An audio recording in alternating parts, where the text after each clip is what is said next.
Greetings, Scotty Reed here with another Black Talk Radio news report and commentary. And on this particular commentary, I want to do a follow-up to the video that I put out about black people supporting the white supremacist immigration policies of Donald Trump. And in that particular report, I actually singled out Afro Synergy. And, I ended up having the black to do, because one thing I can't stand is for black people to try to secure a better position for themselves in the system of white supremacy, who want to accept butter biscuit handouts from the enslavers just so that they can be more comfortable on the plantation, and then to use white supremacist ideology and blackface. That's just disgusting to me. And I had quite a few comments. I deleted some of the comments because you're not going to come on here on any platform that I manage or control.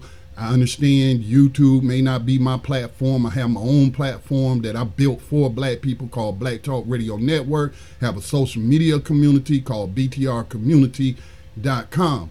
So I'm not going to allow that to happen on my platform. And if I can control the comment section on YouTube, you're not going to disrespect me. You're not going to call me out my name and what have you. I'm not trying to hear any of that and respond to it. So I'm simply going to delete it. So you can post whatever you want, but just know it's going to be deleted if you can't talk to me about your points of disagreement in a respectful manner. Okay? Now, I did copy and paste some of the responses. I didn't use the people's names or anything like that because I'm not trying to single them out.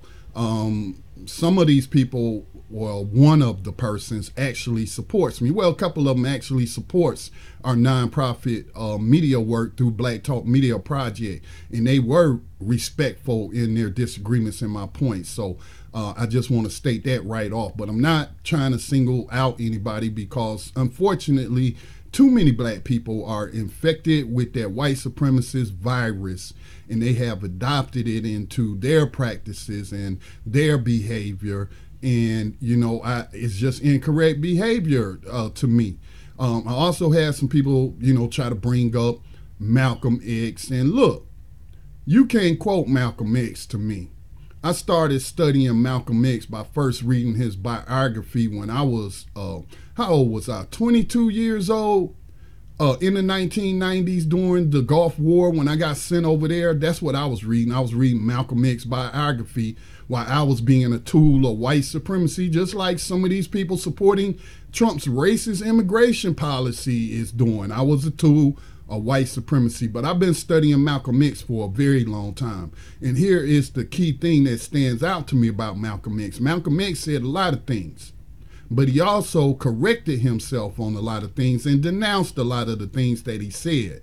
And then he started looking at, after his Hajj, according to his religion of Islam, I forget which branch of Islam he was practicing, but he came back with a totally different perspective based on his interactions, based on his world travels and interacting with people of different nationalities as well as different skin colors. So Malcolm was always evolving all the way up to the point that he was murdered by black people working for white supremacy. So anyway, let me pull up a couple of those comments that was left, and I'm going to address them. All right, let me just adjust my screen. Again, this is a follow-up to my video about black people supporting Trump's racist immigration policy, and these are their responses. One person wrote, "My brother, you are wrong on this one. If this is Black Talk Radio, then we should be thinking black. You sound like Rachel Maddow. Please revisit Malcolm's ballot or bullet speech, and he will address the issue within the first," and it got cut off after that. Listen, Black Talk Radio was founded because I saw a video of Malcolm X talking about the power of media and saying how media can control the minds of the masses, how he'll make the oppressor look like he's in the right and the oppressed people are in the wrong. Have you hating non-white immigrants and siding with a racist white supremacist with Donald Trump? Okay, so I also was studying black radio and noticed that black radio stations were closing all across the nation, and that was on purpose. And we weren't in control of our own voices, not in control of what music get broadcast over FCC licensed airways on stations that aren't necessarily even owned by black people. All right, so, but that does not mean that Black Talk Radio, we aren't allowed to discuss world events, current events, or talk about human rights or the oppression of any people.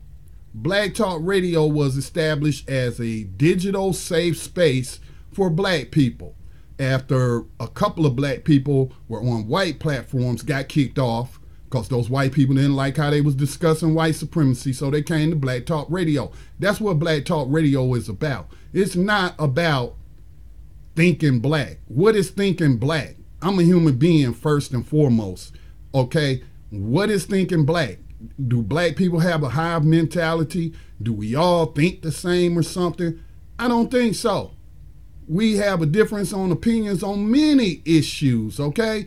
So, you know, when you build something, you can run it how you want to run it, my brother, all right? But don't presume to tell me how I should run something that I spent a year and spent over $1,000 researching and inventing, coming up with a technology to broadcast digital radio without being on these other platforms. Okay, so that's what I say to that. Your ballot or bullet speech reference, again, you had to take everything in context.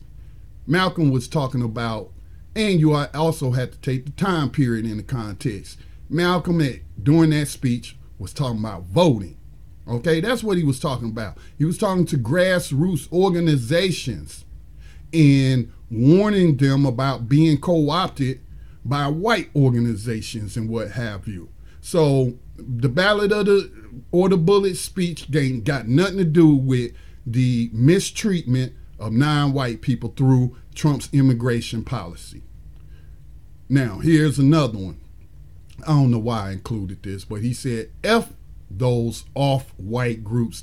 They don't help, support, or benefit Native blacks. I've called DOI and ICE myself because they come here with their racist white thoughts. F them, let them go. So you a snitch is what you are, all right? So you a snitch. You go calling the slave catchers on other people, all right? Again, I ain't on here to condemn people's thoughts or anything like that. Well, let me take that back. Yes, I do condemn outright racism and xenophobia and all this and that kind of stuff that's incorrect.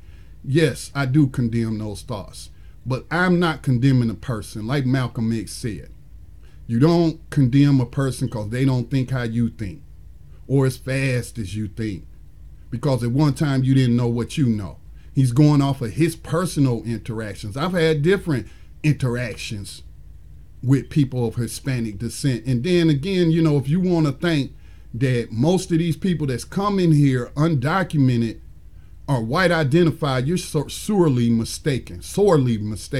You don't even understand the dynamics of the politics that's in play in Mexico, which was a land that was colonized, just like North America, by white Europeans. Spaniards are white identified.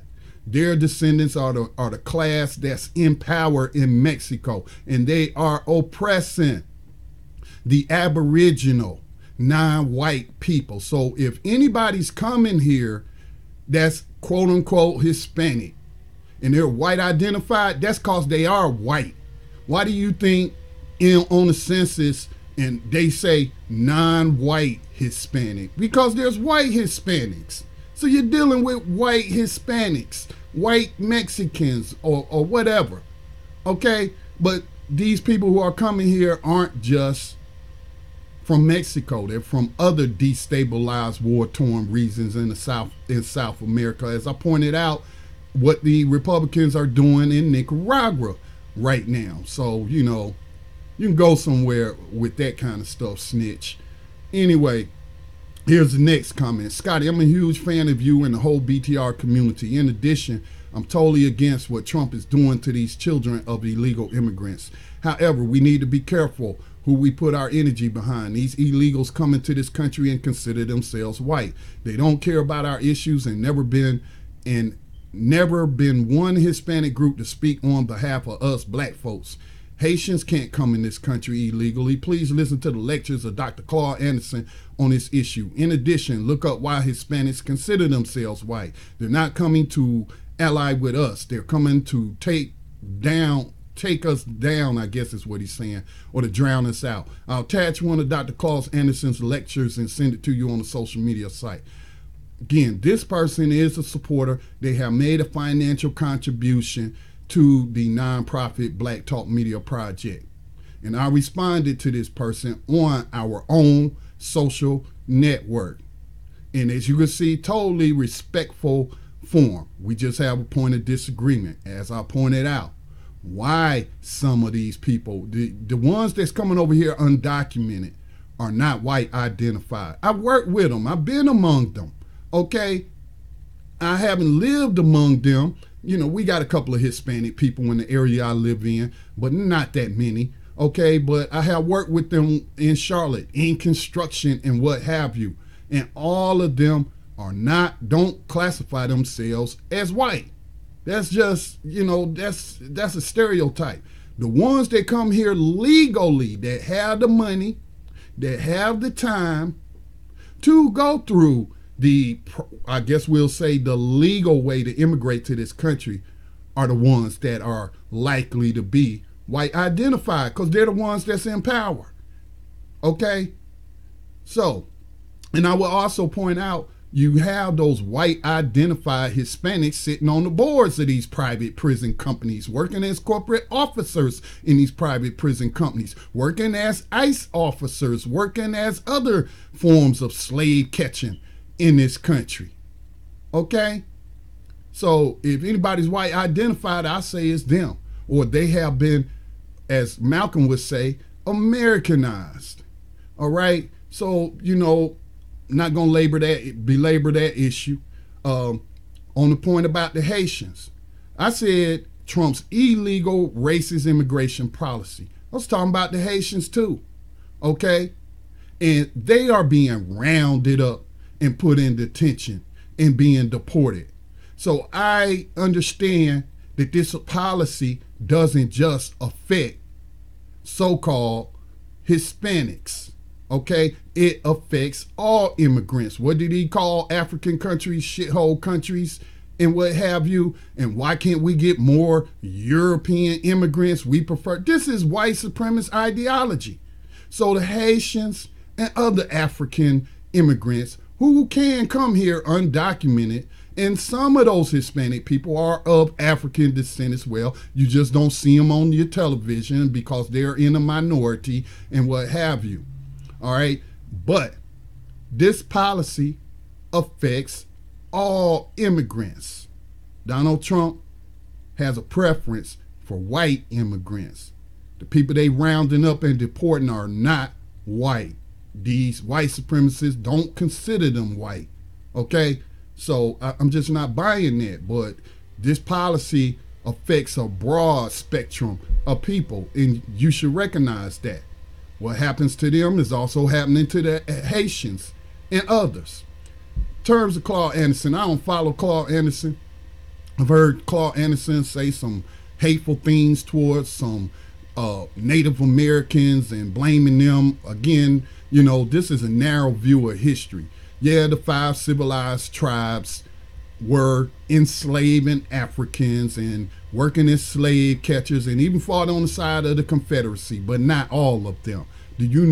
Does Claude Anderson not realize that there were over 500 Aboriginal Native American tribes here in the United States that were wiped out? And I had to point out, and again, there's the caveats, and these issues are rather complex and not so simple. But you do know after the American Civil War that black troops that was in the army was then used to go remove the Apache from their land, remove the Navajo from their land, the Hopi Indians, the Comanche, and again, being tools of white supremacy, just like I was being a tool of white supremacy during my 6 years in the United States Army. So Claude Anderson, I also don't buy into his thing about what's that? Black people got $1 trillion in spending power. I will refer you to Attorney Antonio Moore.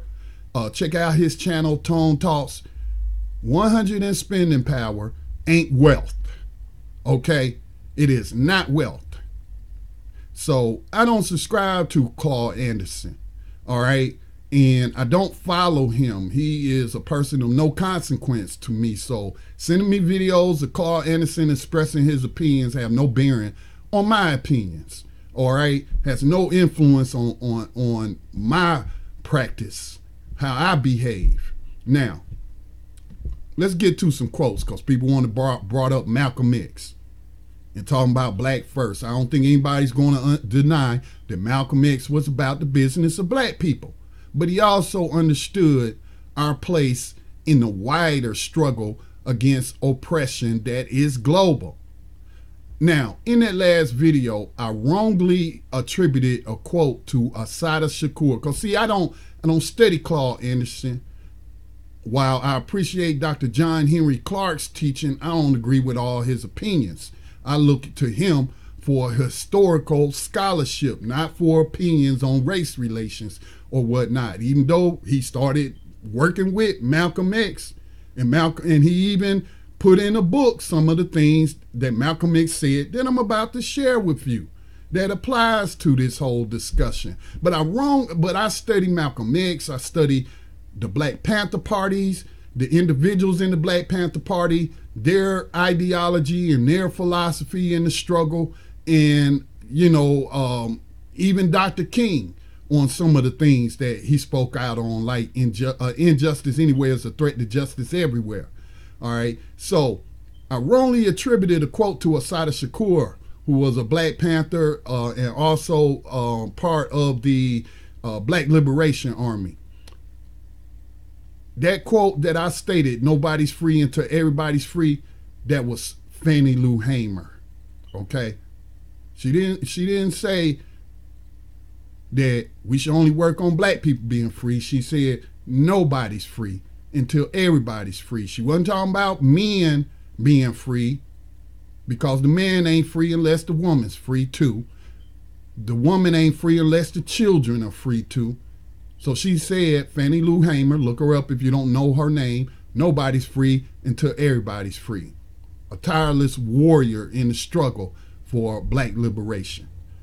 This is what Malcolm X said about people that's coming at me with this black first mentality, as if I ain't spent the last 9 years of my life addressing black issues, but come to understand that our issues are caught up in a wider struggle against white supremacy. And my focus is mainly on the new abolitionist movement against slavery. Now, people say that we don't have these other groups speaking up for. Look, I work with people in the new abolitionist movement of all different ethnicities, sex, sexual orientation, color, national origin. Indeed, we've had people in Africa who have reached out and become a part of the new abolitionist movement because they see that it's the global against slavery, which was never abolished, as I covered in my last video. That struggle is global. It's global, y'all. It's global. But Malcolm X, now, again, I'm constantly finding new things that Malcolm X talked about, and I found this one today, and it applies. The American Negro has been entirely brainwashed from ever seeing or thinking of himself as he should as part of the non-white peoples of the world. That's Malcolm X. So you can't quote Malcolm X to me and try to say that I'm wrong and point me to the ballad or the bullet speech and take it out of context, or try to shoot down my stance on human rights. All right. So Malcolm also said, and I quoted this one the last time, the only way we'll get freedom for ourselves is to identify ourselves with every oppressed people in the world. We are blood brothers to the people of Brazil, Venezuela, Haiti, Cuba, yes, Cuba too. Again, that's Malcolm X.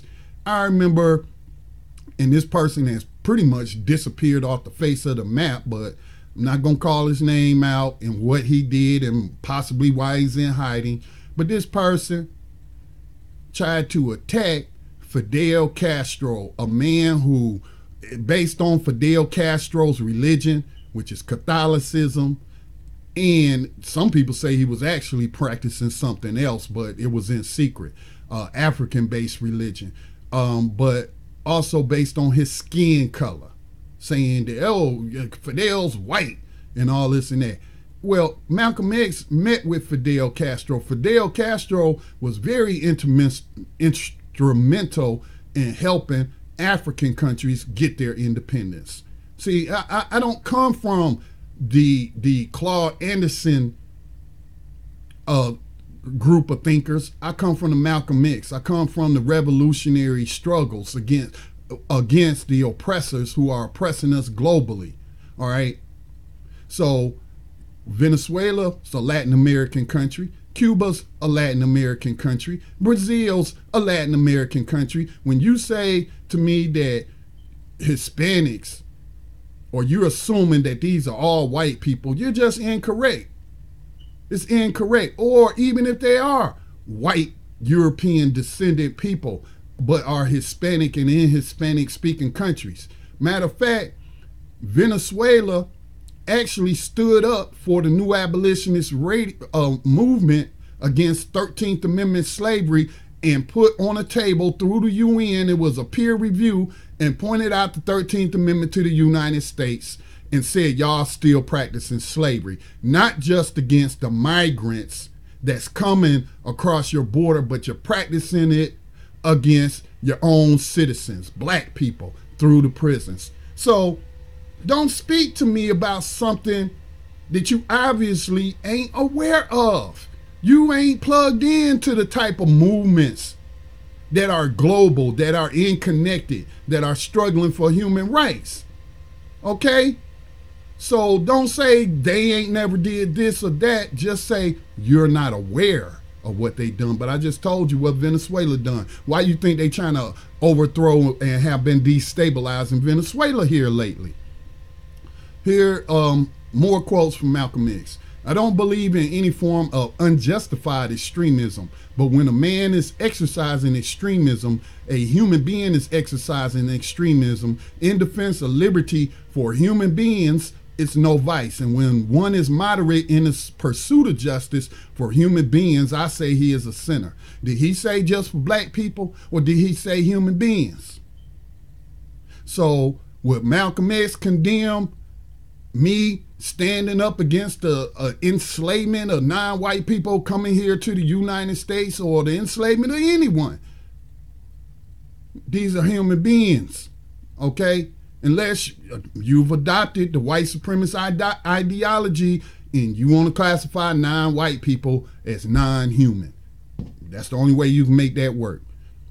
Malcolm X goes on to say we need to expand the civil rights struggle to a higher level, to the level of human rights. Whenever you are in a civil rights struggle, whether you know it or not, you are confining yourself to the jurisdiction of Uncle Sam. No one from the outside world can speak out in your behalf as long as your struggle is a civil rights struggle. Civil rights comes within the domestic affairs of this country. All of our African brothers and our Asian brothers and our Latin American brothers cannot open their mouths and interfere in the domestic affairs of the United States. And as long as it's civil rights, this comes under the jurisdiction of Uncle Sam. But the United Nations has what's known as the Charter of Human Rights. It has a committee that deals in human rights. You may wonder why all of the atrocities that have been committed in Africa and in Hungary and in Asia and in Latin America are brought before the UN, and the Negro problem is never brought before the UN. This is part of the conspiracy. This old tricky blue-eyed liberal who is supposed to be your and my friend, supposed to be in our corner, supposed to be subsidizing our struggle, and supposed to be acting in the capacity of an advisor, never tells you anything about human rights. Now, things have changed since Malcolm X said this, and we have had people that I have worked with in the human rights struggle who have went to the UN and presented the Black Americans' case to the United Nations. The United Nations has spoken out against slavery and said the United States owes reparations, okay? Do y'all think that these people on these UN panels are all African nations or black people from America? No, we don't have no representation through the United States in the UN. That's why you think Donald Trump's administration just left the UN Human Rights Council, all right? So who do you think? Asian countries as well as Latin American countries and African countries through the UN have been speaking out against the mistreatment of Black Americans. Again, and you don't know what you know until you know it. And that is why it is important to expand your sources of information outside of whatever limited sources that you avail yourself to. All right? So again, this is Malcolm X speaking. These are facts that we're speaking. So again, don't ever try to use Malcolm X to come against my advocacy for anybody's human rights. Don't try to use racist white supremacy talking points and color it black in the name of helping black people, because I'm not going for it. You can do that if you want to, but don't expect me to do it. All right? You have, and when you do that, when you use the language of white supremacy in blackface, what you have just done is removed any kind of moral standing you have to call a white supremacist out for expressing those same views towards you. Okay?